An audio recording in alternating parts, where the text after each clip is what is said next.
राम लला हम आएंगे, मंदिर वही बनाएंगे, लेकिन तारीख नहीं बताएंगे।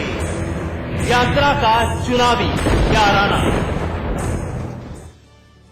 नमस्कार, आपके साथ मैं अतुल अग्रवाल हूं। कानून व्यवस्था बिगड़ने की आशंका के चलते उत्तर प्रदेश की सरकार ने विश्व हिंदू परिषद की 25 अगस्त से 23 सितंबर तक की प्रस्तावित 84 कोसी पदयात्रा को प्रतिबंधित कर दिया।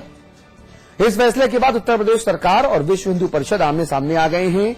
प्रशासन ने नई परंपरा न शुरू होने देने और सुप्रीम कोर्ट के फैसले का हवाला देते हुए यात्रा क्षेत्र के सभी 6 जिलों फैजाबाद, बाराबंकी, अंबेडकर नगर, बहराइच, बस्ती और गोंडा में धारा 144 लागू कर दी है।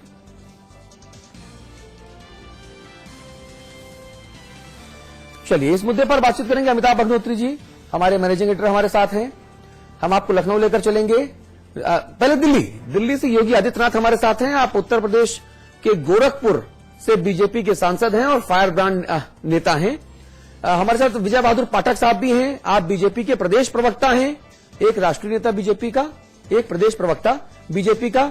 मैं योगी जी को संतों की अगुवाई करने वाला एक नेता के तौर पे आज चर्चा में शामिल करना चाहूंगा और बीजेपी का जो पक्ष है वो भाई विजय बहादुर पाठक से जानूंगा। हमारे साथ जफर याब जिलानी साहब हैं। आप संयोजक हैं बाबरी मस्जिद एक्शन कमेटी के, स्वागत आपका। और अमिताभ अग्निहोत्री जी हैं, आप हमारे मैनेजिंग एडिटर हैं। आप सभी लोगों से इस मुद्दे पर एक एक करके बातचीत करूंगा और कुछ देर बाद हमारे साथ सैयद असीम वकार साहब जुड़ेंगे। आप सत्तारूढ़ समाजवादी पार्टी के प्रदेश सचिव हैं, आपसे ही बात करेंगे। तो राज्य सरकार ने विश्व हिंदू परिषद की प्रस्तावित अयोध्या की 84 कोसी परिक्रमा पर रोक लगा दी। सरकार का कहना है कि विहिप ने इस यात्रा की अनुमति मांगते हुए कहा कि यात्रा राम मंदिर बनाने की मांग को बुलंद करने के लिए ली जा रही है, जो सुप्रीम कोर्ट के आदेशों की अवमानना है।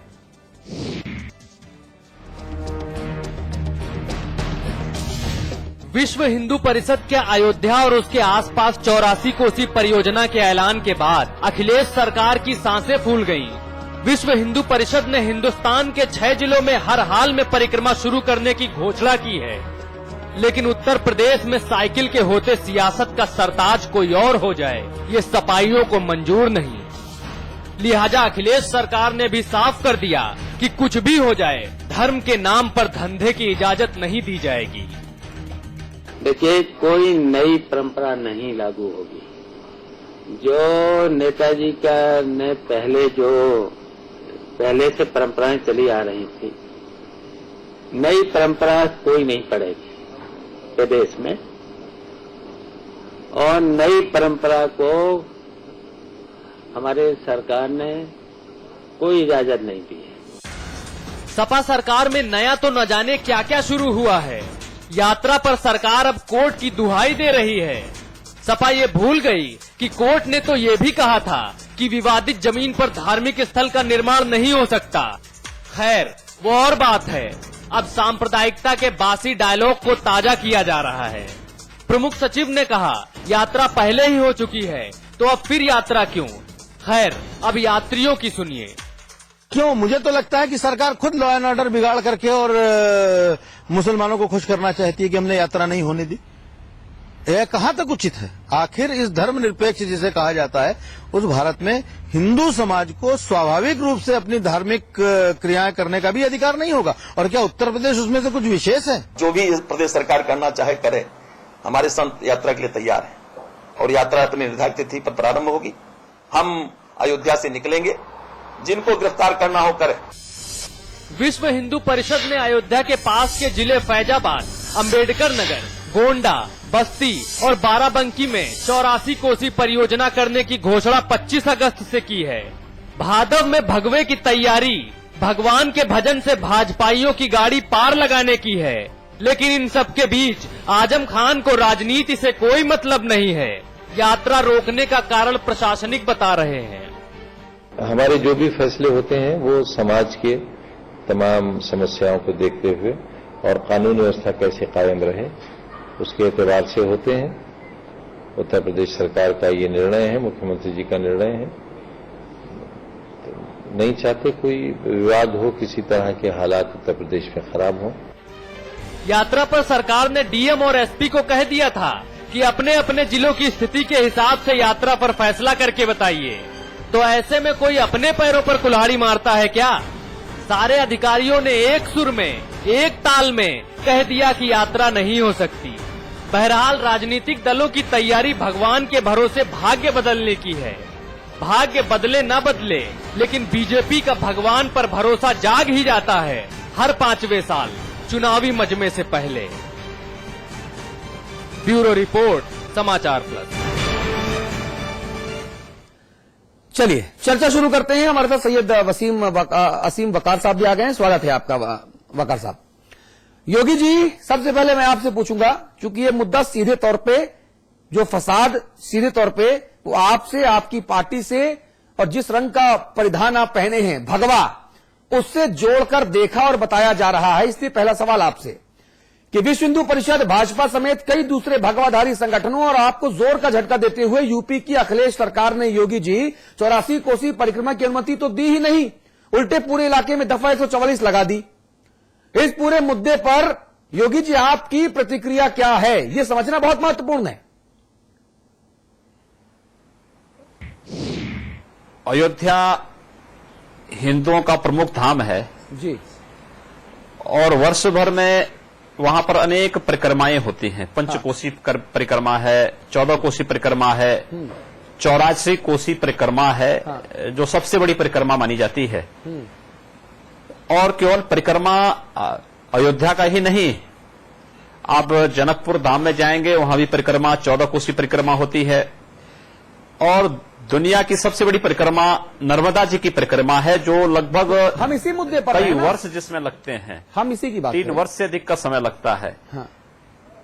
ऐसे समय में एक परंपरागत जो हिंदुओं की धार्मिक यात्रा का, परिक्रमा का एक आयोजन है, जब सामूहिक रूप से अयोध्या में आयोजित हो रहा है, तो उस पर रोक लगाना इस सरकार के धर्मनिरपेक्षता की उस चेहरे को उजागर कर रहा है, जो धर्मनिरपेक्षता नहीं बल्कि मुस्लिम तुष्टीकरण का एक प्रतीक बन चुका है। हाँ। और उस आड़ में केवल हिंदुओं की भावनाओं के साथ ये सरकार खिलवाड़ कर रही है। उस रूप में हम इसको देखते हैं। नहीं, ठीक है, ये आपका एक पक्ष हो सकता है, लेकिन मुझे बताइए कि कैबिनेट मंत्री और सपा के प्रवक्ता राजेंद्र चौधरी कहते हैं कि चुनावों का मौसम है और भाजपा फिर राम भरोसे है, इसीलिए वो कांग्रेस के साथ मिलकर हिंदू मुसलमानों में दूरियां बढ़ाने की साजिश कर रही है। भाजपा और कांग्रेस ने प्रदेश में फिर सांप्रदायिकता को हवा देना शुरू किया है। ये आरोप बेहद गंभीर है योगी जी, इन आरोपों का जवाब भी आना चाहिए।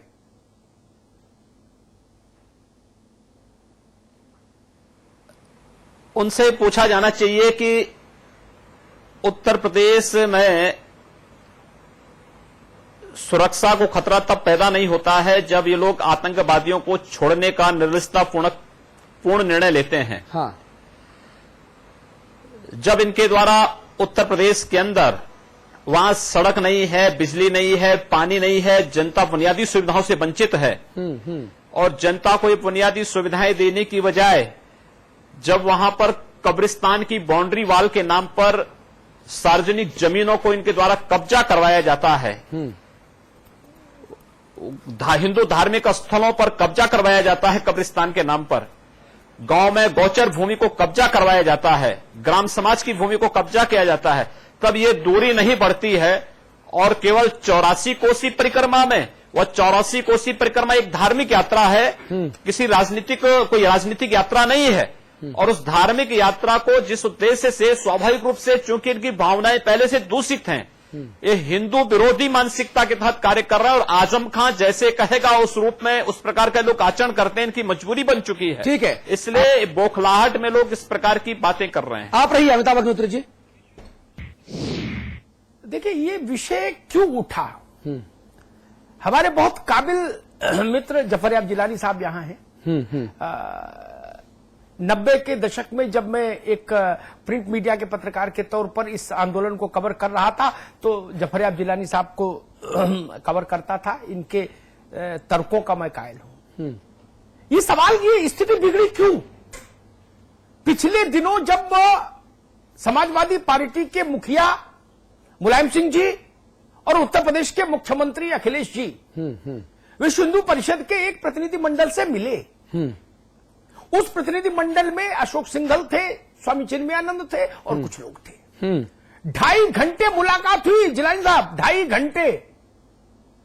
और इतनी मैंने मुलाकात करके आने वाले लोगों से पूछा तो सामान्यतः इस बिरादरी के लोग मुलायम सिंह जी से मिलने के बाद अच्छी प्रतिक्रियाएं कभी नहीं देते रहे। ये पहली बार हुआ कि सब गदगद थे, सब गदगद थे। पहली बार मैंने देखा इतने वर्षों में, वरना मुलायम सिंह जी से जब भी मिलके आते थे ये साधु संत तो इनका चेहरा थोड़ा सा अवसाद और विषाद में भर जाता था। इस बार गदगद थे, कहा बहुत अच्छी बात हुई, सद्भावपूर्ण बात हुई।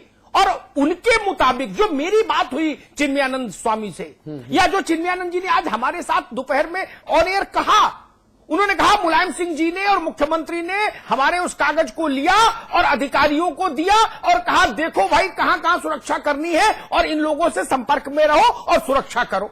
यानी उस दिन उत्तर प्रदेश की सरकार राजी थी। फिर 48 घंटे में कानून व्यवस्था का संकट कहां आया? अगर सुप्रीम कोर्ट आले था, ये तो जफर याब जिलानी भाई अच्छा बता पाएंगे, ये काबिल वकील भी हैं। अगर सुप्रीम कोर्ट का हुक्म ही आले था तो ये 5 कालिदास मार्ग में भी सुप्रीम कोर्ट का हुक्म आले होना चाहिए था। जिलानी साहब, आज 48 घंटे में क्या हुआ कि सरकार ने कहा कि अब यह यात्रा नहीं होगी। जी जी जी, आपका पक्ष प्लीज।